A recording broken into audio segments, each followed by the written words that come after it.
estando en la misa empezó a sentirse mal la señora. Cuando estaba llegando ya al baño, salía un sacerdote del baño de caballeros y vomitó 13 ranas vivas. Esto no es normal, tenemos que ver a un cura. Un exorcismo es una oración preciosa que se hace en el nombre de la Iglesia, que consta de varias partes. Siempre es muy importante protegerse. Los diablos son muy legalistas. Si tú les prohíbes una cosa, ya no la pueden hacer. Cuando des un mandato, que se vayan, tienes que decirle a dónde, cómo y cuándo, porque si no... Padre, ¿el demonio existe? Los demonios son los padres de la mentira, porque viven en contra de lo que son, en contra de aquello para los que han sido creados. Por eso son tan desgraciados y por eso son tan crueles. La agresividad es síntoma de tristeza. Los seres más tristes de la creación son los diablos. ¿Qué es lo que quiere el demonio? Lo que nosotros les dejemos, las puertas que les abramos. El yoga obedece a una mentalidad budista, la anulación de todo deseo. Detrás de todo eso está el diablo. El gran triunfo del diablo es que se piense que no existe. Hay gente que siempre ha pactado con los demonios, les ayudan en lo que pueden ayudarles y los pasa factura. ¿Usted ha visto a alguien? Evitar, sí. Si una persona tiene un rechazo visceral, inexplicable a lo religioso, es que ahí hay algo. En un exorcismo se puso a levitar la persona que estaba siendo exorcizada. ¿Y cómo podemos prepararnos? ¿Soléis rezar? A la de 3. El 75% de las personas que ven nuestras entrevistas no están suscritas, así que te agradeceremos un montón si te suscribes y a seguir disfrutando de la entrevista. Muchísimas gracias. Ven Espíritu Santo, llena nuestros corazones, enciende en ellos el fuego de tu amor. Envíanos, Señor, tu Espíritu y seremos recreados y renovarás la faz de la tierra. Oh Dios, que has iluminado los corazones de tus fieles con la luz del Espíritu Santo, concédenos que con la fuerza de este mismo Espíritu saboreemos las cosas rectas y gocemos de sus consuelos. Por Jesucristo nuestro Señor, nos encomendamos a la Virgen, a San José, a San Gabriel Arcángel, y para el tema de la comunicación, y a San Miguel para que nos defienda del enemigo. Bien, hoy nos acompaña el padre Luzón. Él es uno de los mayores expertos en el demonio, en la existencia de este, ha sido exorcista, ha formado a exorcistas. Muchísimas gracias por estar hoy con nosotros, padre. Un gusto. Padre, ¿el demonio existe? Vaya que sí existe. Toda la historia de la humanidad está marcada por esa interferencia del jefe de los demonios, que es Satanás, según cuenta el capítulo 3 del Génesis, que trató de frustrar el plan de Dios, de crear al ser humano a su imagen, por amor, para amar. Y entonces pues sedujo a Adán y Eva, que ellos desobedecieron a Dios. Y desde entonces, pues claro, tiene una influencia porque los demonios, el poder que tienen es lo que nosotros les dejemos, las puertas que les abramos. En esa medida nos pueden dañar. Si no les abrimos las puertas, no nos pueden hacer nada. San Agustín decía que es como un perro rabioso encadenado, que si no te acercas, está rabioso, pero está encadenado. Si no te acercas, no te puede morder. ¿Quién crea el demonio? Creó a los ángeles, Dios, y como son seres libres, la tercera parte, dice Apocalipsis, pues la tercera parte cayó, rechazaron el plan de Dios. Entonces, Dios crea al ángel en su bondad, y es el demonio el que, al rechazar ese plan de Dios, pues se convierte en un demonio. Y padre, ¿qué es lo que quiere el demonio? Sobre todo lo que más le interesa, porque cuando una persona está triste, lo que le interesa es lo único que le puede consolar, mal de mucho consuelo de tontos, es dañar. Entonces él además, los demonios tienen una fijación que es procurar al ser humano apartarlo de la felicidad. Y por envidia no soportan que podamos nosotros entrar en comunión con Dios y alcanzar el cielo. Y entonces lo que más les interesa pues es eso, es que pequemos, que nos alejemos del plan de Dios que tiene para nosotros. Porque el demonio es el rey de la mentira. Los demonios son los padres de la mentira, así los llamaba Jesús. lo llamaba a Satanás el padre de la mentira y todos los demonios. Es que su vida es una mentira, porque viven en contra de lo que son, en contra de aquello para los que han sido creados. Entonces, la mentira es cuando lo que dices no se ajusta, la expresión no se ajusta a la realidad. Entonces ellos viven en esa tensión. Por eso son tan desgraciados y por eso son tan crueles, porque el ABC de la psiquiatría es que la agresividad es síntoma de tristeza. Los seres más tristes de la creación son los diablos. Por eso son los más agresivos también, los más crueles. A mí siempre que me han preguntado, bueno, ¿y cuál sería la característica propia de los diablos? La crueldad. Está muy bien expresado en la película Nefarious, en ese gesto de quitarle su última comida al que está sentenciado a muerte, ¿no? Entonces lo expresa muy bien, ¿no? La película, con un gran genio. Y sí, efectivamente, es lo único que les consuela. Ellos viven en la tristeza, en el dolor, en el sufrimiento, en el malestar, y lo único que les puede consolar es hacer daño a otros. Entre sí se hacen todo el daño que pueden, pero luego tienen que coordinarse para poder atacar a los humanos. En Nefarios una de las cosas que más llama la atención es el hecho de que incluso el propio cura de la cárcel no crea que eso puede ser una posesión diabólica. Sí. Entonces, ¿usted le preocupa que la mayoría de la sociedad no crea en el demonio y que incluso dentro de la iglesia haya mucha gente que tampoco? Eso decía Baudelaire. Baudelaire es uno de los más grandes poetas malditos.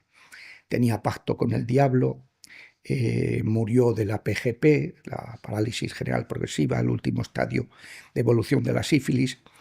Le rezaba a Dios para que le concediera a Satanás el poder de realizar lo que le había prometido, porque él pensaba que no iba a ser capaz, ¿no? Que le estaba engañando. Pues Baudelaire decía que el gran triunfo del diablo es que se piense que no existe, porque eso es lo que más le facilita campar a sus anchas, estar totalmente pues haciendo y que no se le detecte, ¿no? Porque enemigo reconocido, enemigo vencido. A veces cuando atiendes a las personas y dices, bueno, es que me he dado cuenta que me pasa esto, y dices, bueno, pues eso es una buena cosa, que te hayas dado cuenta, que hayas identificado el origen del mal, porque de esa manera se le puede combatir. Y padre, para que la gente lo entienda, ¿de qué manera podemos reconocer nosotros la manera en la que actúa el demonio en el siglo XXI? Hay un libro de C.S. Lewis, en las cartas del diablo a su sobrino, que es súper ilustrativo. Este autor, que se convirtió al cristianismo, no al catolicismo, porque lo que tenía en su ambiente era la iglesia anglicana, que además en esos momentos la iglesia anglicana, ellos lo llaman Iglesia Católica de Inglaterra, pues postulaba prácticamente lo mismo que la Iglesia Católica. Luego cambiaron el rito de ordenación de obispos, perdieron la sucesión apostólica y a raíz de eso empezaron a desviarse de la doctrina verdadera, ¿no? La doctrina revelada. Bueno, pues C.S. Lewis lo explica muy bien en esas cartas. Son cartas que escribe uno que ha estado en el West Point de los diablos, y que le escribe a su sobrino Orugario, que es un pardillo, es un demonio, pues que la fastidia siempre y que mete la pata siempre, y le va dando buenos consejos. Entonces es interesantísimo porque va ayudando a descubrir quién es el que está detrás. ¿No? Es importante en la vida saber quién es el enemigo. La gente, por ejemplo, se enfada con Dios cuando le sucede una desgracia y no se da cuenta que Dios no es autor de ninguna desgracia, que todas las desgracias o vienen del mundo, o sea, el ambiente, los que nos rodean, los demonios o la propia debilidad personal. Y a veces no identificamos y nos equivocamos de enemigo, ¿no? Entonces, pues sí, es importante saber de dónde vienen los males y bueno, en esta sociedad pues que se ha ido alejando progresivamente a llegar a la gran apostasía en que nos encontramos, en la implantación del antidecálogo. O sea, cada uno de los mandamientos, pues ahora mismo lo que es normal es precisamente lo contrario. Está implantado el antidecálogo. Y esto estaba anunciado por Jesucristo, explicó que eso sucedería y que eso va a ocasionar pues una gran, que vaya, como viene avisando la Virgen en su agenda 1830, pues están los de la 2030, que son los malos, y está la 1830, que es la Virgen, que desde 1830 se ha ido apareciendo cada 10 años en sitios distintos, primero en la Medalla Milagrosa, luego en la Salé, luego en Lourdes, tal, así hasta 1960, que ya no ha sido cada 10 años, sino constantemente en todas partes y con una llamada ya urgente a la conversión, porque diciendo bueno, que el momento de la gran purificación se acerca. Ahora la gente está nerviosa con la guerra, pensando, oye, a lo mejor va a ser cierto esto, a lo mejor se va a liar la mundial, la tercera, y a lo mejor, pues sí, da la impresión. Pero esto no podía ser de otro modo, porque cuando el ser humano se mete en un callejón sin salida, como ha pasado en varios momentos de la historia, pues el Señor en su misericordia lo que hace es volver a empezar. Purifica y empezar de nuevo, ¿no? Y bueno, pues eso es lo que está dicho en el mensaje de Fátima, también en Akita, Japón, pues eso, que estamos a las puertas de una gran purificación como consecuencia de esa extensión del pecado. ¿Y cómo podemos prepararnos? Pues como dijo Jesucristo, estar con las lámparas encendidas. O sea, estar encendidos quiere decir tener al Espíritu Santo en el alma, estar en gracia de Dios, vivir una vida de formación, una vida de sacramentos, vivir una vida de oración, una vida de penitencia, reconciliarse con Dios asiduamente, lo que decía la Virgen en Medjugorje, que ahora hace unos meses el cardenal Fernández, el prefecto del dicasterio para la doctrina de la fe, hizo una presentación al explicar este fenómeno pastoral interesantísimo de Medjugorje, pues explicó pues, la espiritualidad de Medjugorje, ¿no? que hizo un resumen bastante acertado de esa espiritualidad, muy bien planteado. Y ahí pues la Virgen explica lo de las 5 piedras que agarró David cuando fue a luchar contra el filisteo, ¿no? Que Goliat, pues agarró, le habían puesto la armadura de Saúl, dijo, yo con esto no me encuentro y tal. Y entonces se quitó todo eso y agarró su honda, buscó en el río 5 cantos bien escogidos y le pegó una pedrada en la frente y lo mató Bueno, las 5 piedras, dice la Virgen, que son eso: la oración, sobre todo el rosario, la penitencia, espíritu de purificación, de penitencia, de mortificación, la confesión, al menos mensual, la Eucaristía y la formación. Son las 5 pilares para una vida espiritual bien planteada. Uh-huh. Y padre, ¿cuál es? O sea, no sé si podríamos profundizar un poco más de en qué está detrás el demonio en el siglo XXI. Quiero decir, en las guerras que ahora mismo hay en el mundo, detrás de ideologías, detrás de algunos movimientos que quizá alteran el orden natural de las cosas. Bueno. Sí, donde quiera que está el mal, pues allí está siempre el que está detrás, son los demonios. Son los demonios. Hombre, vamos a ver, dice el Malaquías, la última frase de Malaquías del Antiguo Testamento, dice: enviaré el espíritu de Elías para que reconcilie a los padres con los hijos y los hijos con los padres, aborto, eutanasia, para que no tenga que venir a destruir la tierra.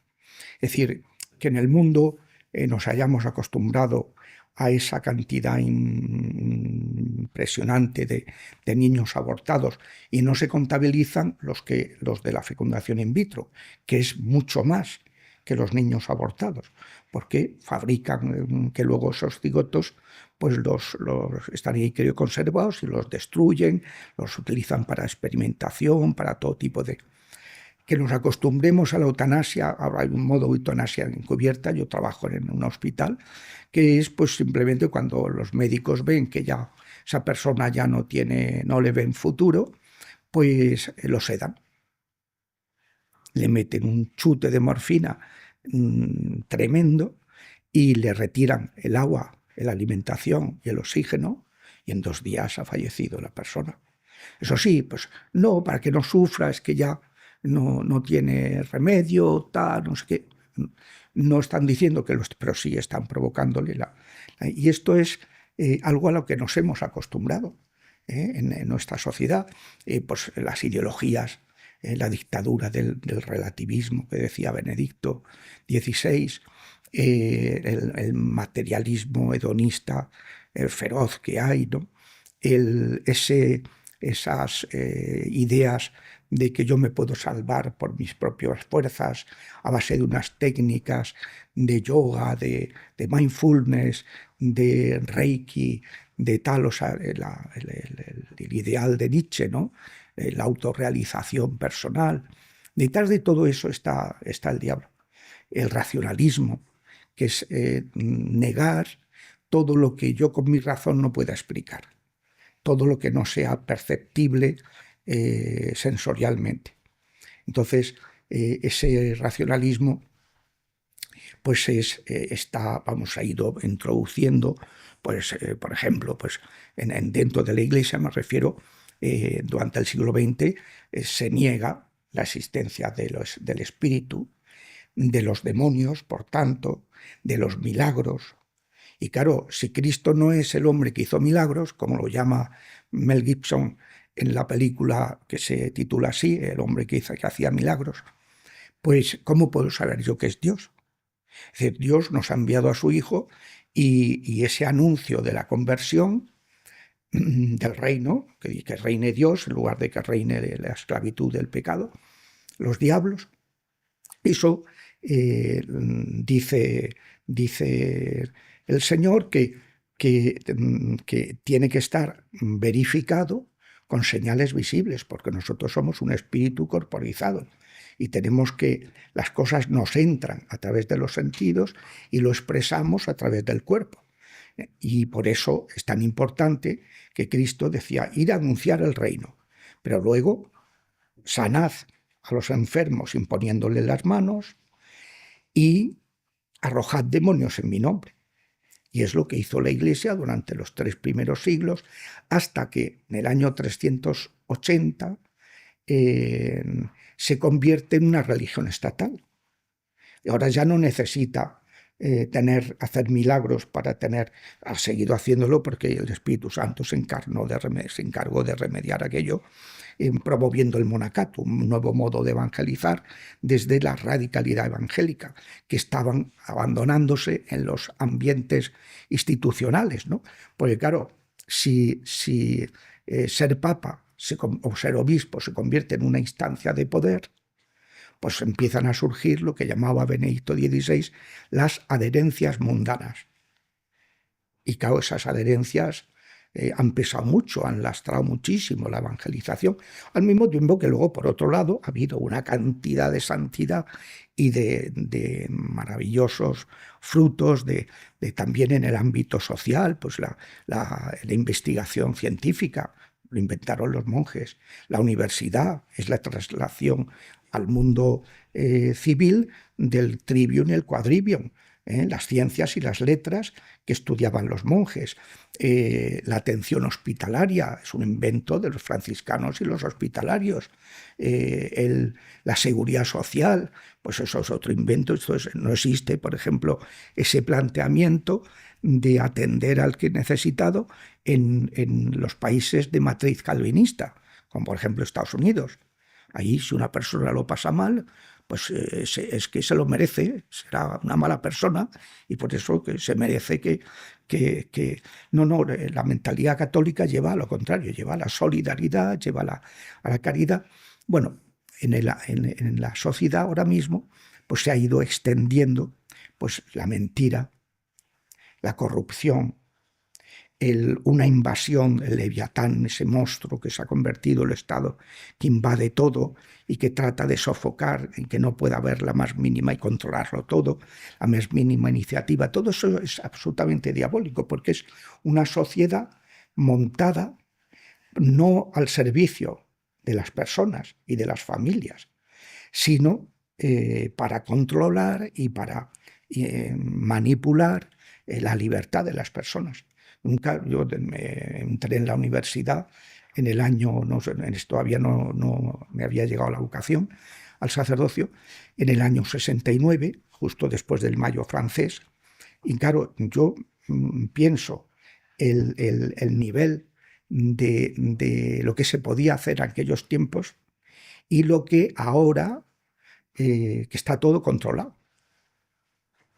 Está todo absolutamente coartado, y todo eso es muy, muy diabólico, que los medios de comunicación estén manipulados por tres empresas y todos transmiten lo mismo y solo algunos se pueden escapar de todo eso, y luego las redes sociales, que es la única salida ahora mismo. Todo eso es muy diabólico porque es controlar absolutamente todo. Y padre, ¿qué tan lleno cree que está el infierno?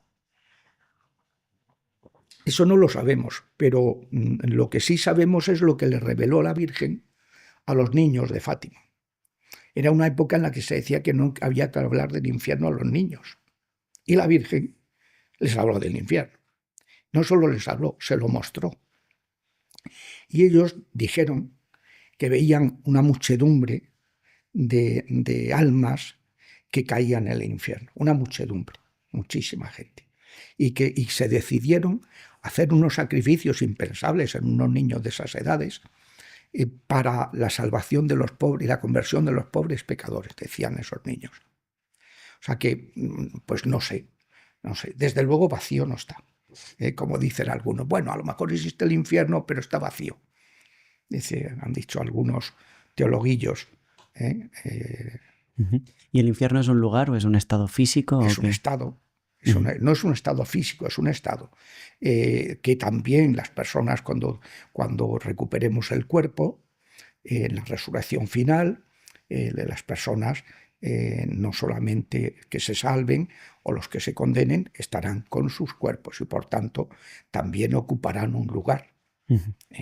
Pero que hablamos está en el infierno, bueno, está en ese estado que es un estado infernal. Padre, si quiere, vayamos a lo que la mayoría de la gente está esperando, y es que usted es exorcista, bueno, ha sido exorcista, etcétera. No sé si eso es vitalicio, no si una persona... No, eso es un encargo. Es un encargo. Y me gustaría saber cómo es un exorcista real, ¿no? Porque muchos hemos visto muchas pelis, etcétera, pero ¿cómo es un exorcismo? Exacto. Bien. Pues un exorcismo es una oración preciosa que se hace en el nombre de la Iglesia, en el que consta de varias partes. Se empieza, se bendice el agua bendita, se hace una protección. Siempre es muy importante al comenzar y al acabar protegerse, porque los diablos son muy legalistas y si tú les prohíbes una cosa ya no la pueden hacer.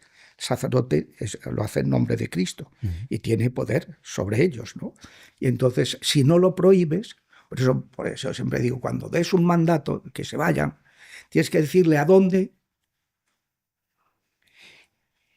cómo y cuándo. Porque si no, vete. Muy bien, te obedeceré, pero no me has dicho cuándo. Entonces dice, vete ahora. Entonces tienes que decirle a dónde, porque si no, se puede quedar al lado, fastidiando. Y tienes que decirle cómo, sin interactuar con otros espíritus de tu misma naturaleza, para que no le diga a otro, tómame el relevo. Y uno dice, ¿aquí qué pasa? Que siga habiendo... O sea, son muy legales. Por eso es muy importante protegerse, proteger al poseído, proteger a los auxiliares que van a acompañar, y protegerse uno a sí mismo, los bienes, las familias, todo eso, hacer una oración de protección. Después se invoca a los santos, a la Iglesia. Entonces se va invocando a la Virgen Santísima, a San José, terror de los demonios, a los arcángeles, se les va invocando a los ángeles, a los santos especialmente cercanos a esa persona, por el motivo que sea, que eso ya uno lo va descubriendo, santos especialmente con un gran poder exorcístico, por ejemplo, pues Santa Hildegarda fue una gran exorcista, Santa Catalina de Siena fue una gran exorcista, Santa Gema de Galgani fue una gran exorcista, Santa Laurita de Montoya, colombiana, fue una gran exorcista, San Pío de Pietrelcina, o sea, son gente que han sido atacados muchas veces por los diablos y que el Señor les concede un especial, San Juan María Vianney, poder de intercesión en esta materia. Se invoca a los santos, a los apóstoles, es una oración que se hace en comunión con toda la Iglesia, con los santos, con los ángeles. Claro, aquello es la Tercera Guerra Mundial, o sea, aquello es la pera, porque claro, es un potencial de gracia impresionante. Y eso es de las cosas, yo les decía en un retiro, me pidieron que diera un testimonio, decía a los sacerdotes que yo desde que había sido nombrado exorcista estaba perdiendo la fe. Me dieron un respingo en el asiento y tal, y dije sí, porque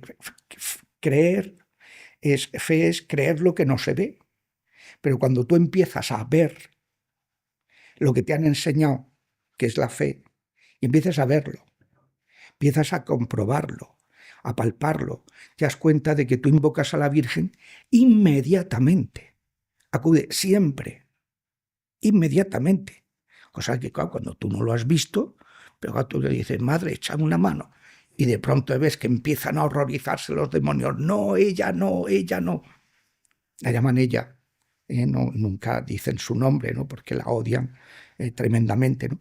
Pues claro, cuando uno empieza a comprobar el poder de los santos, el poder de la alabanza, el poder del sacerdote, que un sacerdote que es un pobre hombre, un hombre como somos todos, y que tenga el poder de mandar a los demonios, y que si le dice que se calle, se tiene que callar, no le queda otra, y que si... O sea, si lo manda bien, claro, si le dice cállate, bueno, me callaré cuando me digas cuándo, pero no, cállate ahora, y no interrumpas esta oración y ya está.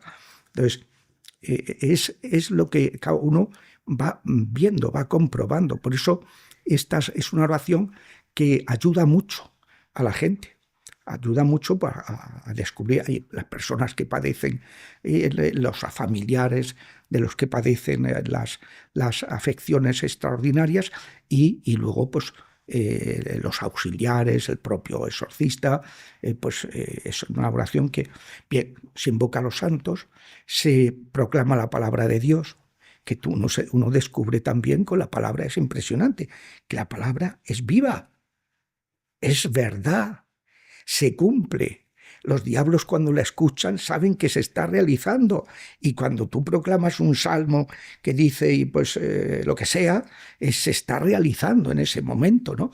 Entonces es muy impactante lo de la palabra, ¿no? A mí me gustaba también siempre al acabar la oración pedir una palabra, aparte de pedir una palabra al Espíritu Santo, y bueno, salen unas cosas que es que a veces te dicen hasta el nombre del demonio que está fastidiando, te sale Leviatán o Baal o lo que sea, ¿no? El que sea. Y bien, pues se proclama la palabra, luego se muestra la cruz, que tiene una fuerza, la cruz de Cristo, impresionante. Se exufla el Espíritu Santo, se invoca al Espíritu Santo, primero a Cristo, luego el Espíritu, se sopla sobre el paciente para que el Espíritu Santo venga a sanarlo, a liberarlo, a santificarlo. Y luego ya se hacen las dos oraciones de exorcismo, propiamente dichos, que son una oración deprecativa, en que se le pide a Dios, a la Virgen, a los santos, que los echen, y una imperativa, en que el exorcista le manda a los diablos que se vayan. Después, al acabar, se da gracias, y hay una oración de acción de gracias, se invoca a la Virgen Santísima y se hace un sellamiento, una protección para que no haya represalias sobre las personas que han participado en el exorcismo. Es una maravilla. Seguro me salto algún detalle del ritual, pero es precioso. Es una acción preciosa. Claro, es una falsilla, pero claro, tú pues, según la vas empleando, empiezan a manifestarse los demonios y en cuanto se manifiestan hay que atizarle. O sea, no que ahora todavía no ha llegado el momento de la oración imperativa que se vaya. No, señor, si ya se han manifestado, le atizas, le dices que se vaya, fuera, y luego sigues, porque luego hay otros, nunca están solos. Siempre hay varios. Tuve un paciente que tenía identificados con sus nombres y apellidos, no sus nombres, 84 demonios. 84 que tenía esta persona. Y cada uno con una reacción diferente. Decías, fulano, trueno, por ejemplo, era un demonio. Entonces, oye, tenía un rugido distinto de cuando invocabas a otro, el mudo, o conjurabas al mudo, o conjurabas al que fuera. Si te está gustando la entrevista, este es el momento de parar y suscribirte. De verdad, muchísimas gracias porque cada suscripción nos ayuda a seguir creando contenido de valor para todos vosotros. Muchas gracias. Y padre, ¿cómo saber cuando una persona realmente tiene el demonio y no quizás es un problema mental? Y luego también cómo entra el demonio en las personas. Y usted ha hecho, creo, más de 15.000 exorcismos. No sé si hay algunos en concreto que hayan sido, no sé si hay casos más graves. Sí que sé que hay casos que duran años, pero bueno, no sé si podría ir respondiendo. Sí. Bueno, entonces lo primero que decía era... Sí, no, le preguntaba sobre por qué el demonio entra en algunas personas y cómo saber quién está realmente... Sí. A ver, la Iglesia en esto funciona muy científicamente, o sea, muy fenomenológicamente. Cada acción extraordinaria de los diablos tiene unas manifestaciones específicas. Entonces, hay 7 tipos de acciones extraordinarias. La acción ordinaria del demonio es la enfermedad, la muerte, la ruina, la tristeza, por supuesto al espíritu, la tentación, para que pequemos, ¿no? Pero el psicosoma también tiene efectos normales. Pero hay unas acciones extraordinarias cuando ellos han sido autorizados porque les hemos abierto las puertas, que ahora diré cuáles son. Entonces, y esas son 7. 3 a objetos que están infestados, animales o plantas que se infestan. Pronto se pierde una cosecha de la noche a la mañana y dice, esto no tiene explicación. O un animal que se vuelve en contra, como le dijeron en una parroquia, se enteraron de que le habían echado un hechizo a una señora y fueron a avisarle. Y digo, pues ahora entiendo qué le ha pasado a mi perro, porque de pronto se había vuelto... atacaba solo a ella, no atacaba a los otros, porque el hechizo era contra ella, ¿no? Bueno, animales... Esas son las 7 puertas del enemigo. No, esos son 7 tipos de acciones extraordinarias de los diablos. Digo, infestación de objetos, de lugares, un lugar donde pasan cosas. Hay un poltergeist donde hay cosas ahí porque se han practicado abortos, porque ha sido una casa de citas, porque se ha asesinado a gente, porque se ha matado a gente. O sea, entonces, lugares, objetos y plantas animales. Y luego 4 tipos de afecciones, de acciones extraordinarias contra las personas. De menos a más es la vejación, que es el capítulo 1 del libro de Job. O sea, cosas externas a nosotros. Segundo, la influencia u opresión diabólica, que es ya más interior. Son enfermedades, es que provocas rechazo, es que estás bloqueado, es que donde quiera que vas, pues se crea pues, un rechazo a la persona, es una secuencia de enfermedades que no tiene explicación ninguna. Una persona que está malísima, le rezas y desaparece inmediatamente. Dice, esto no tiene explicación natural, ¿no? Después está la obsesión, que es todavía más íntimo. Obsesión mental, y que a mí muchos psiquiatras me han mandado gente diciendo, bueno, es que esto no, yo un TOC, por ejemplo, un trastorno obsesivo compulsivo, en 4 meses lo estabilizo con medicación y esta persona no responde para nada. Esto es otra cosa, esto se me escapa O una obsesión emocional, por ejemplo, un amarre, de hacer un hechizo a una persona para que destruir su matrimonio, o para amarrarlo o amarrarla, para tenerla pegada. Y yo me he encontrado muchísima gente que dice, pero es que no la quiere, pero no la puede dejar. El primer caso que me encontré, siempre lo cuento porque era muy gracioso, es de una señora que me vino con 2 hijos diciendo que quería que rezáramos porque su marido se había ido con otra. Y dije, bueno, señora, esto extraordinario no es, quiero decir, está fatal y es horrible, pero y ustedes estarán sufriendo muchísimo, usted y sus hijos, pero dice, no, padre, no, es que no nos ha entendido, no, es que usted no sabe con quién se ha ido. Y me enseñó la foto. Y claro, aquello era la antilujuria. O sea, es que no tenía explicación que un tío bien parecido, ocupando un cargo importante en la sociedad y tal, pues que se hubiera ido con esa persona, ¿no?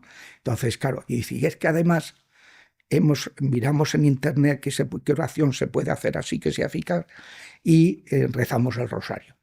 No sabíamos cómo hacerlo, pero miramos en un tutorial y entonces pues vimos cómo rezar el rosario. Y lo hemos estado rezando y al cabo de rezar unas cuantas veces ha vuelto, diciendo que no sabe qué le ha pasado y que si lo aceptamos en casa. Entonces estamos convencidos de que esto es algo, y digo, pues sí señora, sí, esto es algo extraordinario.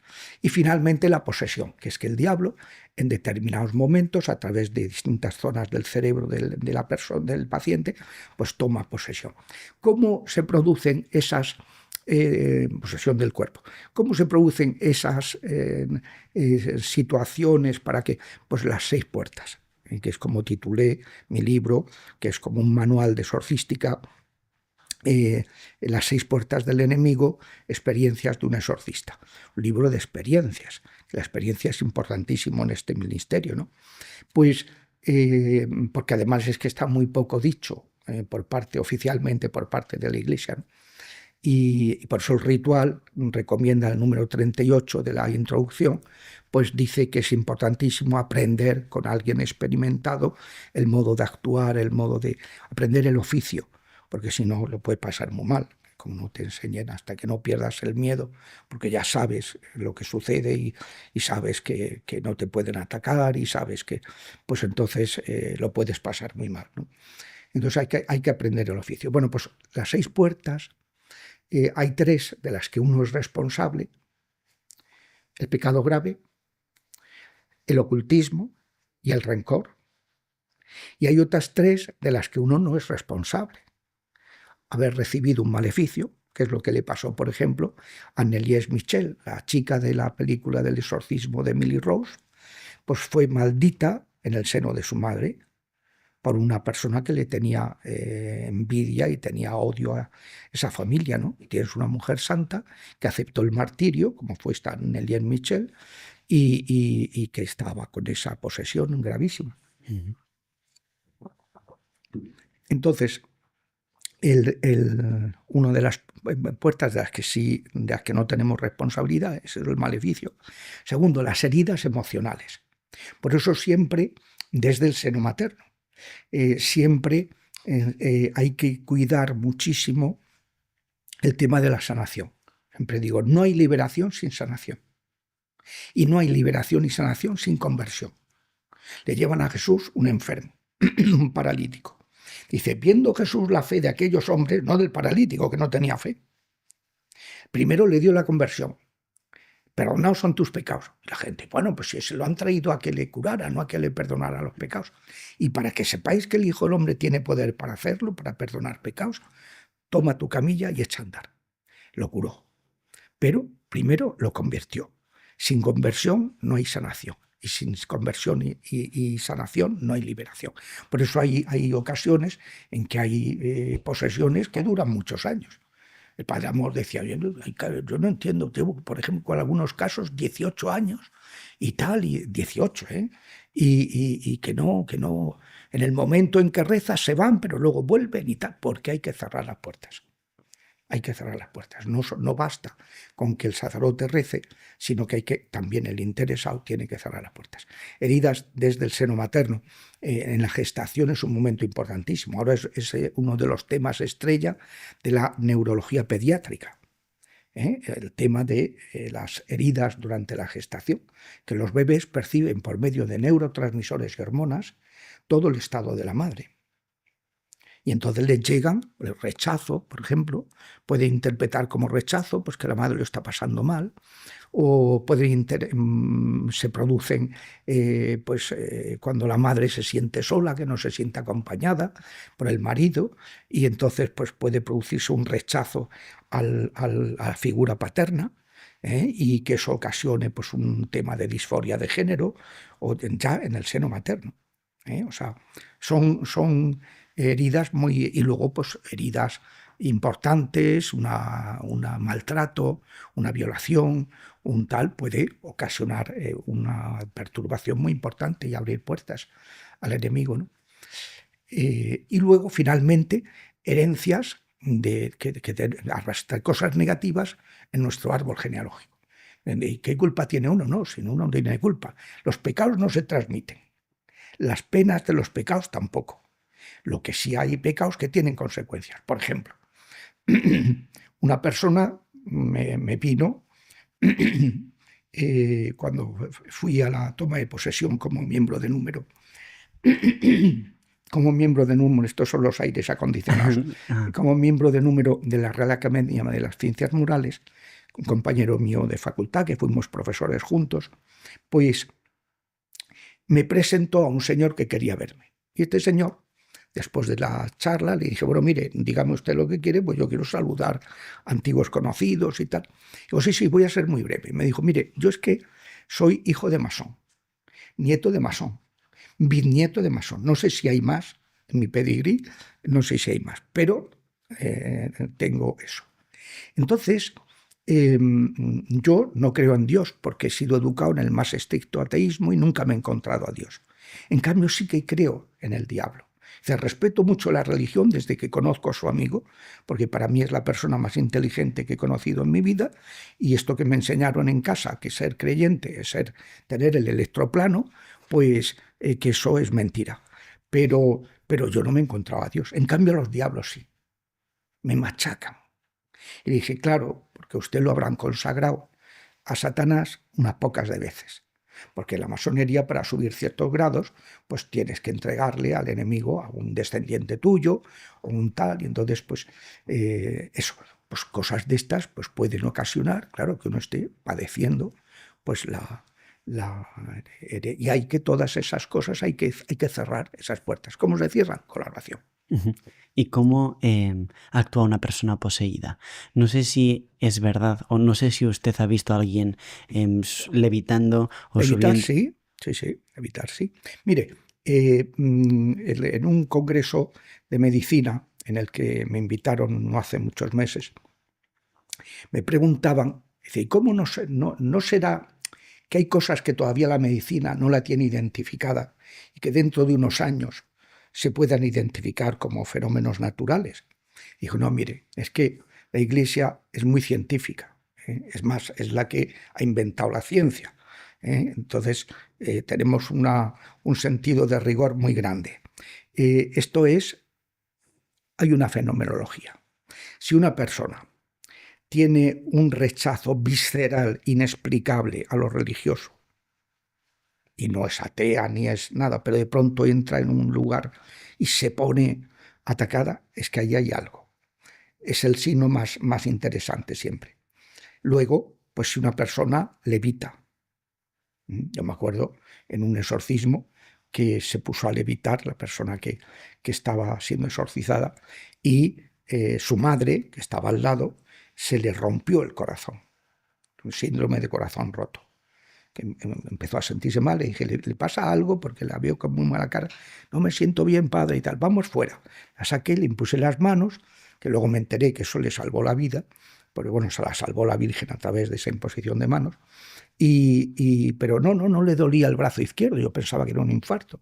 Y luego pues ya interrumpimos el exorcismo, se fueron al Ramón y Cajal, que es un hospital de aquí de la comunidad, y la estabilizaron, y 3 meses y pico después vinieron a verme y me dijeron pues que se les había mostrado la Virgen y el Señor, y la Virgen había explicado que no había muerto porque ya paró la enfermedad a través de esa imposición de manos. Segundo, que se desentendieran completamente del hijo, que era un prenda en ese momento y ahora es un tío estupendo, y porque si no iba a morir y no convenía que muriera. Y finalmente que tenían que venir a verme para que yo supiera qué es lo que había sucedido, porque yo era totalmente ajeno a toda esa situación, ¿no? Entonces, bueno, pues ese es lo que sucedió a través de esa imposición de manos. ¿Y qué más cosas? Entonces, que una persona levita, si una persona conoce cosas ocultas, que como me decía un psiquiatra, ¿y por qué me trae usted a esta chica para que le rece? Dice, mire, porque tenía en la mano un objeto, que fui a mi despacho a cogerlo, que ella no había estado en mi despacho nunca, y le dijo, ¿qué tengo aquí en la mano? Y me describió con pelos y señales una medalla, el anverso y el reverso, con pelos y señales. Pues eso no es normal. Si una persona moviliza cosas a distancia, si una persona tiene una fuerza que agarra una mesa de 200 kilos, un niño pequeño o un anciano decrépito, y con una mano la mueve como si tal cosa. O sea, si una persona te vomita un clavo así de largo, y que no lo tenía dentro, sino que es una materialización de una liberación. ¿A usted le ocurrió? A mí no, pero sí me ha ocurrido, por ejemplo, el vomitar una masa de barro tamaño calabacín. Me ha ocurrido, por ejemplo, un caso de posesión grave que tuve, se lo descubrió el matrimonio, porque los invitaron, ellos no practicaban, los invitaron a una iglesia, una misa, y estando en la misa empezó a sentirse mal la señora, bajaron, y cuando estaba llegando ya al baño, salía un sacerdote del baño de caballeros y vomitó 13 ranas vivas, pequeñitas, pero 13. En la segunda arcada 7 y la tercera ya en el inodoro 3. Entonces, pues claro, el marido le dijo, fulanita, esto no es normal, tenemos que ver a un cura. Y vinieron a verme. Entonces, o si una persona que ha recibido un hechizo para que no se case con alguien, al día siguiente de la boda expulsa por sus partes 2 bolas de gusanos vivos, que era la materialización de esa liberación, que el sacramento del matrimonio había destruido el hechizo que les habían hecho.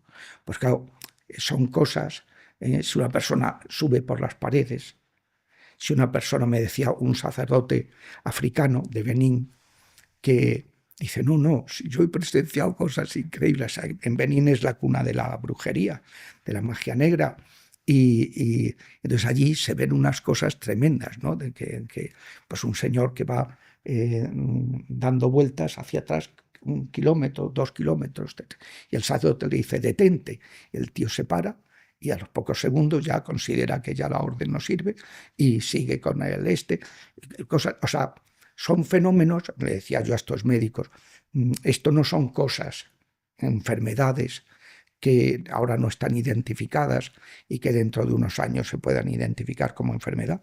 Estos son fenómenos paranormales, que están fuera de lo ordinario, son cosas extraordinarias. Entonces, cuando se dan algunos de ellos, pues dices, vamos a ver, Si es que existe, claro, eso se va rezando varias veces hasta que ya empiezan a manifestarse los diablos y se confirma que efectivamente, y vamos, cuando una persona tiene un poquito de experiencia, ya en cuanto empieza a rezar y empieza a ver manifestaciones, te das cuenta perfectamente si es esa persona que es su gestión y tal, o por el contrario, que está haciendo teatro, o por el contrario es algo diabólico. Eso se detecta ya a la legua en cuanto tienes un poco de experiencia. ¿Y a usted no le da miedo? Al principio un poquito sí, tenía miedo porque todas estas cosas, tienes miedo a lo que no controlas, a lo que no conoces, lo desconocido. Pero en el momento en que empecé a adquirir experiencia y a comprobar que, bueno, pues que el diablo te tiene que obedecer porque eres ministro de Jesucristo. Entonces, y que a lo mejor te viene y no te puede tocar. Y porque no, porque si estás en doble vida, agárrate, claro. Un sacerdote que esté en doble vida, pues lo puede pasar muy mal. Pero si tú procuras, pues hombre, dentro de tus miserias, vivir una vida recta y tal, pues no tienes nada que temer. Y padre, el demonio a una persona endemoniada le va entrando, o sea, se va y luego vuelve o siempre está dentro. No. Los demonios tienen un poder. Si una persona está poseída, no es que esté dentro de la persona, sino que utiliza desde dentro de la persona, desde su cerebro, utiliza las partes del cuerpo o daña cuando es una opresión, o sea, actúa. Los demonios están donde actúan, donde se hacen presentes. Entonces, pues la pregunta era... No, sobre si los demonios vienen y van o si siempre están. Esto lo explica el Señor.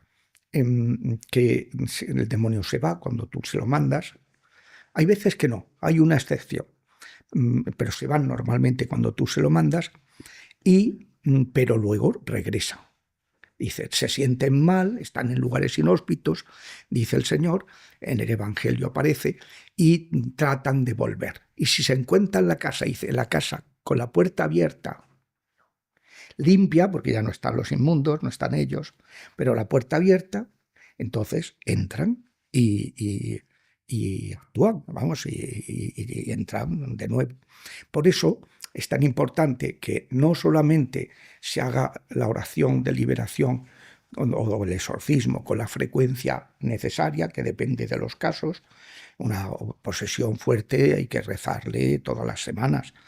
A veces, ya cuando va remitiendo, pues porque van perdiendo poder, pues a lo mejor cada 15 días, ¿no? Pero sí, hay que rezar con una asiduidad, porque si no, si dejas pasar demasiado tiempo, es como el que se toma un antibiótico, que tienes que tomar uno cada día, y te lo tomas uno hoy, pasado mañana otro, y tal. Pero no, eso no hace efecto, ¿no? Mientras tengan las puertas abiertas, van a ir regresando. En la medida en que se van cerrando las puertas con la oración, se va produciendo cada vez el debilitamiento de los demonios, de la acción de los demonios en las personas. Y hay gente que dice que hay cantantes o actores de Hollywood muy importantes, etcétera, que han hecho pactos con el diablo y por eso han llegado tan lejos. ¿Eso es cierto? O sea, hay gente... Sí, eso se ha hecho toda la vida. Hay gente que siempre ha pactado con los diablos, entonces los diablos les ayudan en lo que pueden ayudarles y luego se pasan factura. Luego pasan su factura, que es una factura muy grave. Yo me he encontrado casos, por ejemplo, de gente satanista que luego se convirtió y han estado un tiempo sin que les pasara nada, pero a partir de un determinado momento, cuando el Señor ya considera que están fuertes, dejan que los diablos se cobren su factura. O sea, Dios maneja los tiempos, pero Dios es justo, porque si nosotros le hemos autorizado a los diablos a hacernos daño, pues no queda más remedio que los diablos nos tengan que hacer el daño que tienen derecho a hacer. En el documental Libéranos, sobre exorcismos, etcétera, creo recordar que dicen que la confesión es más fuerte que un exorcismo. Es distinto. Se Ujú. dice de modo didáctico, se puede Ujú. decir que una misa a la que uno asiste con fervor, una confesión, que es mucho más fuerte que un exorcismo, es un modo didáctico de expresarlo. Entre otras cosas, porque la primera puerta es el pecado. Y por eso, si tú te confiesas, estás cerrando esa primera puerta. Pero ojo, hay otras 5 puertas más. Entonces, digamos, yo si estoy en gracia ya no necesito más. Y tal. No, claro que necesita. Y hay oraciones específicas hay que perdonar, para combatir el rencor, hay que abjurar de todo ocultismo, que es el peor de los pecados. En la Biblia es el del que más se habla, ¿no? Y siempre se dice que, claro, por el pecado de ocultismo, pues luego tiene unas repercusiones en las generaciones siguientes altísimas, ¿no? Ya lo dice el enunciado del Decálogo, dice, soy un Dios celoso, que castigo, no tendrás otros dioses, porque soy un Dios celoso, que castigo el pecado de los padres en los hijos hasta la 3ª y 4ª generación.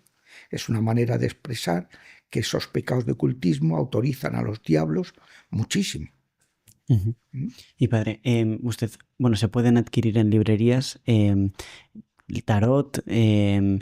la Ouija, etcétera. Entonces, no sé si podríamos entrar en ese tema y también en yoga, en ocultismo, o sea, la gente normalmente cuando practica yoga no cree que esté haciendo nada malo. Entonces, ¿qué es lo que cree que hace la gente cuando practica yoga o cuando juega a la Ouija y qué ocurre realmente? Son 2 cosas distintas. La Ouija es un acto espiritista, es en que se invoca a los diablos implícitamente a través de unas palabras, moviendo unos vasitos y tal en un tablero, y entonces se está invocando a los demonios. Normalmente se practica como un juego. Lo practican y lo hacen ya desde niños. Ahora está también muy extendido, por desgracia, el Charlie Charlie, que es 2 bolígrafos, ¿no? Que tal, y se pregunta a Charlie, que es un demonio, pues si sí o si no, tal, y te va respondiendo. Entonces, eso en los colegios de los institutos y tal, chavales de 10, de 11, de 12 años están con el Charlie Charlie, con esas cosas. Eso es una cosa que es una invocación de los demonios. Pero el problema del yoga es otro. El problema del yoga, del mindfulness, que es como el 5.º paso del yoga, es atención plena. El problema del Reiki, que es una invocación, una canalización de energías de los espíritus. ¿Pero qué espíritus son esos? Y que estás canalizando. Y que, bueno, el problema de estas prácticas es el nihilismo.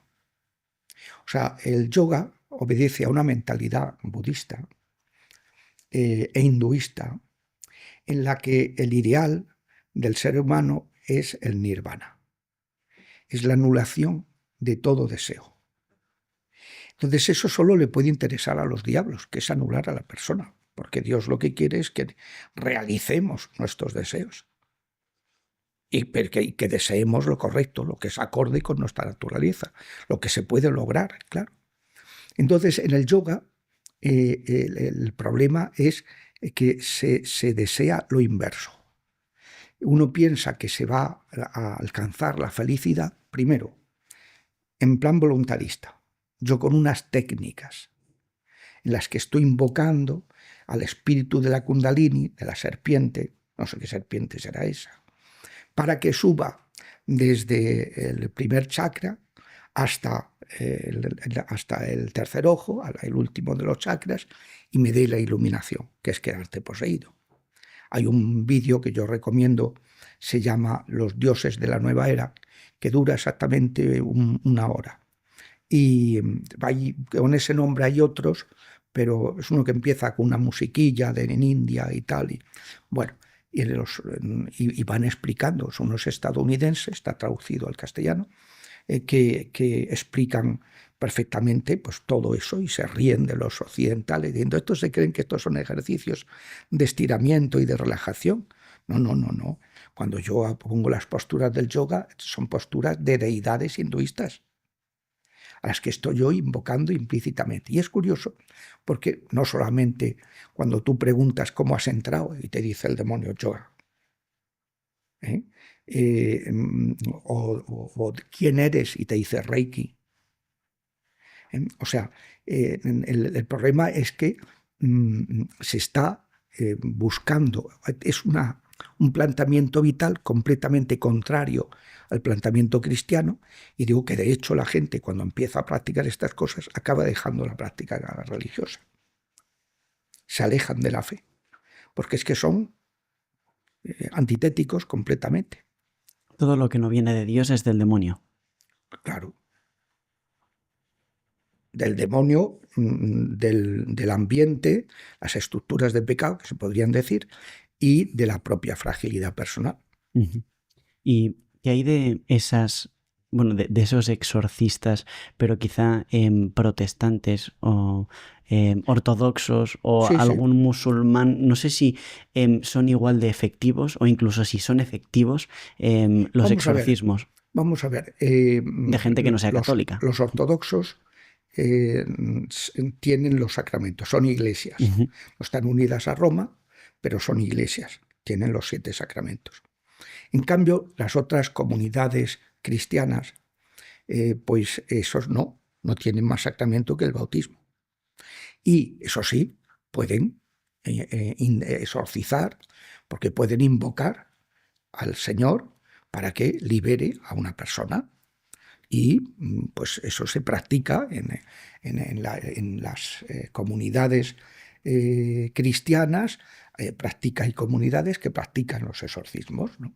Con mayor o menor éxito, eso ya pues dependerá de cómo lo hagan en cada caso, y porque claro, pero eso no es un sacramento y por tanto lo pueden hacer, ¿no? Los musulmanes también hay, pero no sé cómo lo hacen. No sé si es más brujería que otra cosa, porque de alguna manera también los brujos, la gente cuando va al curandero, cuando va al brujo, le quita un demonio y le mete 3. O le quita un demonio X y le pone otro XL, o sea, más poderoso. Los demonios siempre negocian en su beneficio. Es otro procedimiento de esto. En el judaísmo, pues sí se practicaban los exorcismos, en los Hechos de los Apóstoles hay testimonios de eso. Y esto, en la Iglesia, pues es lo que mandó Jesucristo a sus apóstoles y a sus sucesores, arrojar demonios en su nombre. Y lo ha estado practicando siempre. Lo que pasa es que disminuye muy notablemente el ministerio de salvación y de liberación cuando la Iglesia se convierte en una religión estatal. En cambio, los grandes santos han sido grandes taumaturgos y muchos de ellos han sido grandes exorcistas. Uh-huh. Porque es que va unido a la misión que Cristo confía a su Iglesia, uh-huh, que es arrojar demonios, sanar las consecuencias ordinarias del pecado, que es la enfermedad. Eso es la sanación, enfermedad psíquica o física, y sanar y liberar de las consecuencias extraordinarias del pecado, que eso es el exorcismo, la liberación. Uh-huh. Y bueno, padre, 2 temas. El primero ha hablado de que el demonio negocia y normalmente no se deja ganar, ¿no? Entonces, ¿qué promete normalmente el demonio y qué te da, o sea, y qué recibes realmente? Bueno, él lo que recibe es poder sobre ti y poder de amargarte la vida. Lo que promete es siempre en función de lo que desea el interesado, que siempre está realizado con la soberbia, la avaricia, la lujuria. Uh-huh. O sea, el poder, el engreimiento, la influencia, el destacar, el protagonismo, la notoriedad y el tal, la avaricia, el tener, y la lujuria. Es lo que normalmente la gente le pide. ¿Y qué hay de esos objetos? Hay mucho desconocimiento, entiendo, pero sé que usted habla de ello, pero de ese viaje que uno hace a China o a India o a Sudamérica o a España, ¿no? Y compras un objeto de un elefante con la trompa hacia arriba, sí, o un gato chino haciendo no sé qué. Entonces, ¿qué hay de todos esos objetos que muchos tenemos en casa? Eso es lo que se llama un amuleto. Efectivamente. Es un amuleto. ¿Qué piensa usted de ello? ¿no? Pues los amuletos es clarísimo, o sea, cómo se nota la influencia. Son como los sacramentos de los diablos. Se nota la influencia del demonio en una persona a través de un objeto. El padre Amor llamaba al demonio el simio de Dios, porque imita a lo que hace Dios, ¿no? Dios instituye los sacramentos, pues ellos tienen sus sacramentos también, ¿no? Que son los amuletos.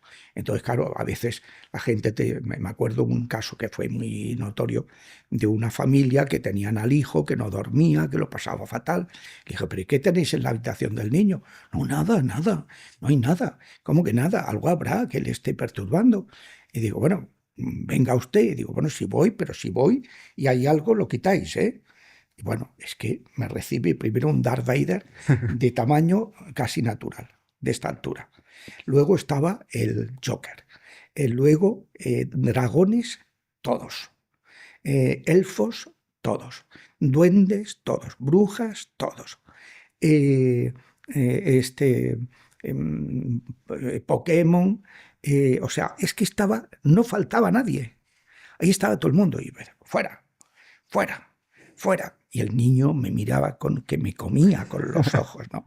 Bueno, a partir de ese momento el niño ha dormido como a pierna suelta, maravillosamente, porque le han quitado lo que le perturbaba. Me acuerdo, por ejemplo, estábamos haciendo un exorcismo y una chica tenía un piercing en el empezó a dolerle la oreja terriblemente. Y le dije al auxiliar, quítale eso. Y desapareció el dolor. Estaba siendo afectada por el dichoso piercing. Los tatuajes. La Biblia dice, Levítico, no tatúes tu cuerpo, que es templo del Espíritu Santo. Vas a enmendarle la plana a Dios, ¿no? Pero claro, muchas veces, claro, el que tatúa, a lo mejor se está tatuando un Sagrado Corazón, pero ese mismo señor y esa misma agujita y ese mismo tal, resulta que ha tatuado un demonio, una cruz invertida, lo que sea. Y te está contaminando al tatuarte, aunque te tatúe un Sagrado Corazón. Y padre, o sea, ¿se puede diferenciar jerárquicamente a los ángeles y a los demonios? ¿Nos podría hablar eso de arcángeles, ángeles, bueno, la jerarquía de ángeles y de demonios? Esa jerarquía la pone el pseudo Dionisio, que es un teólogo, que hace una clasificación, serafines, querubines y tronos, dominaciones, virtudes y potestades, principados, arcángeles y ángeles. Que cada uno tiene pues como una especialidad. Los serafines viene de ciencia, querubines, querubs es ciencia, serafines son el amor, los otros brillan más la sabiduría, los tronos brillan más el poder, es la jerarquía más superior que pone el pseudo Dionisio. Sacado de la Biblia, pero en la Biblia no se hace como esa clasificación tan clara. Luego las dominaciones, potestades y virtudes, y luego dentro de los que están más relacionados con los humanos, los principados, que Miguel sería un principado, arcángeles, Gabriel sería un arcángel y Rafael sería un ángel, que acompaña, tal, bueno. Lo que sí dice Rafael es que es uno de los 7 que están en la presencia del Altísimo. Entonces, bueno, la naturaleza sí se nota, hay una jerarquía, claro, y también entre los diablos son muy jerárquicos según el poder que tienen, ¿no? Por ejemplo, Miguel no era de los más poderosos y sin embargo se ha hecho el más poderoso por su humildad. Por su humildad. Eso me llamó la atención en una ocasión en que la Virgen me lo dijo en una oración, que dice, tú haz como San Miguel, que es muy serio, pero él siempre me mira a mí, que decía la Virgen, siempre se fija en mi humildad. Entonces, dice, porque Dios ha puesto en tus manos una espada como la de San Miguel, muy poderosa, pero es una espada muy singular, decía la Virgen, que tiene una empuñadura muy pequeñita, que solo un niño inocente y de mirada limpia puede manejar. Dice, hazte pequeño como San Miguel para poder manejar esa espada. La humildad, que eso es un riesgo que tienen los exorcistas, claro. O sea, un exorcista que ve que tiene todo ese poder de mandarle a un ángel, pues hombre, imagínate, el tío se le puede dar un subidón y perder la cabeza, ¿eh? Entonces, pues sí, sí. Y padre, no sé si nos podría hablar brevemente de Halloween y de Harry Potter, que aparentemente son muy inofensivos. La mayoría de la gente ha celebrado Halloween, la mayoría de la gente ha leído Harry Potter. Sí, sí.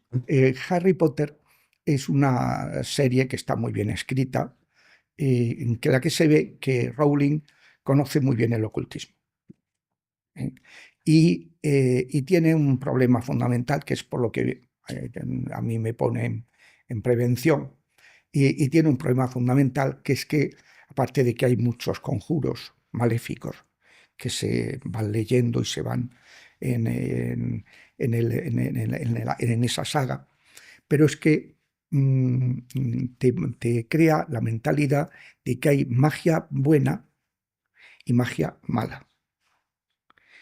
Y no, toda magia es mala, porque toda magia es invocación de los espíritus caídos.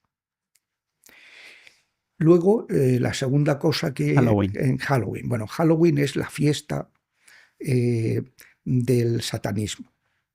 Entonces, Halloween, el problema que tiene es, o sea, bueno, Halloween, no sé, ya saben que es el día del comienzo del año satánico, en que la diferencia entre el mundo oscuro y el mundo de los vivos pues se reduce, y entonces pueden entrar los muertos y los espíritus a dañar a los humanos.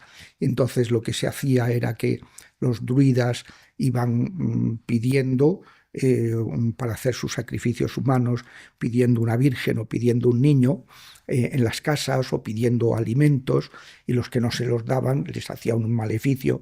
Bueno, cuando una persona participa en Halloween, se viste de tal, las calabazas, todo eso, está participando en esa celebración del satanismo.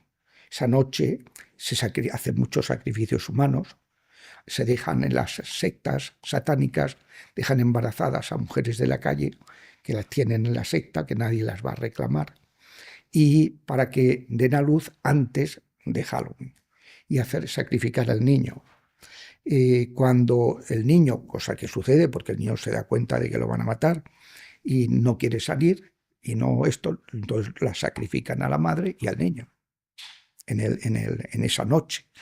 Entonces una persona que participa en Halloween está, a través de ese sencillo gesto de pedir truco-trato, dulces, no sé qué, está contaminándose, participando en esa super macro celebración satanista. Y claro, la gente no lo sabe. Y no sabe que dejando que un hijo suyo participe, pues ya lo ha contaminado. A lo mejor en el momento no le pasa nada, o sí, que puede pasar, pero a lo mejor no le pasa en ese momento, pero 20 años después una novia despechada le hace un hechizo y lo destruye. ¿Por qué? Porque tenía una puerta abierta y era vulnerable. Porque si no tienes puertas abiertas, los hechizos no te hacen efecto. Y padre, 3 últimas preguntas rápidas. La primera es, ¿dónde estaba el ángel custodio cuando hay personas que pues han sido endemoniadas, etcétera? No sé si todo el mundo tiene ángel custodio. Sí, tiene, claro, el ángel custodio le protege todo lo que puede. Claro, está junto a él, protegiéndonos. El ángel custodio, por lo que yo he visto en los exorcismos que a veces aparecen en niños abortados, buscando oración, a que les ayuden a perdonar, porque sin perdonar no pueden entrar en el cielo, no pueden acogerse a la misericordia de Dios, perdona nuestras ofensas como nosotros perdonamos a los que nos ofenden. Pues eso, o sea, un bebé pues abortado, pues aparecen a veces en esas oraciones, ¿no? Cuando se han ido los demonios, ¿no? Y hay que ayudarles a esto. Entonces, ¿qué más preguntaba? Sí, sobre los ángeles custodios. Bueno, no, que siempre con esos bebés, que contaba lo de los bebés, porque siempre está su ángel al lado. Le preguntas, ¿está tu ángel? Y dice, claro. al niño abortado. Están siempre. El ángel no nos abandona hasta que llegamos a nuestro destino final. En el purgatorio está auxiliando. Y hasta que no llegamos al cielo o al infierno. La persona rechaza la misericordia de Dios, pues. Ahora le preguntaría sobre si hay que poner nombre al ángel custodio, pero no sé si tenemos tiempo. No se pone nombre. Poner nombre es un acto de autoridad. Nosotros no tenemos autoridad sobre nuestro ángel custodio. Se le puede preguntar, pero no poner nombre. Entendido. Y luego, la regla número 1 del demonio es haz lo que quieras. Bueno, sí, eso es lo que le dijo a Adán y Eva. La tentación de fondo es eso. Sé tu Dios. Sé el Dios de tu vida. Pues ya para terminar, padre, ¿qué consejos daría a toda la gente que escuche esta entrevista? Pues estar con las lámparas encendidas que decíamos antes, y bueno, y si uno por lo que sea pues ha abierto puertas al enemigo, que las cierre, que viva una vida cristiana, que que perdone a todo lo que hay que perdonar, perdonándose a sí mismo muchas veces, lo que más cuesta, luego que jure de todo contacto con el ocultismo que ha tenido y que se proteja, se selle con la sangre de Cristo cuando ve que está en un ambiente donde hay mal rollo, que eso se nota, donde te están haciendo te están maldiciendo, donde te están echando un mal de ojo, te están haciendo una maldición, lo que sea, y procuren sanar las heridas afectivas que tengan de su vida, que el Señor las sana, como le dijo a Nicodemo. ¿Cómo puede uno renacer? Dice, pues no es entrar en el vientre de tu madre, sino que es renacer de nuevo, volver a nacer interiormente. Y luego, y rezando por nuestros antepasados, haciendo sufragios. Estamos en el año de la esperanza que el Papa Francisco nos puso y para que ofrecer muchas indulgencias plenarias por los difuntos. Este año incluso se pueden conseguir 2 al día, cosa que es insólita. Nunca había la penitenciaria apostólica había dado tanta facilidad. Hemos empezado con una oración, no sé si quiere terminar con otra oración y ya finalizamos. Pues sí. Señor, te damos gracias por todos tus beneficios, por toda tu protección. Te pedimos que nos protejas, que nos lleves por el camino de la luz, que nos hagas instrumentos sembradores de esperanza y de alegría y que podamos guiar a muchas personas que están desorientadas y que buscan la luz, podamos guiarlas hasta ti. Por Jesucristo, nuestro Señor. Amén. Amén. Pues es todo, padre Luzón. Muchísimas gracias por haber estado este rato con nosotros. Encantado. Si te ha gustado esta entrevista, tenemos otra por aquí que te va a encantar. Muchísimas gracias. A la de 3.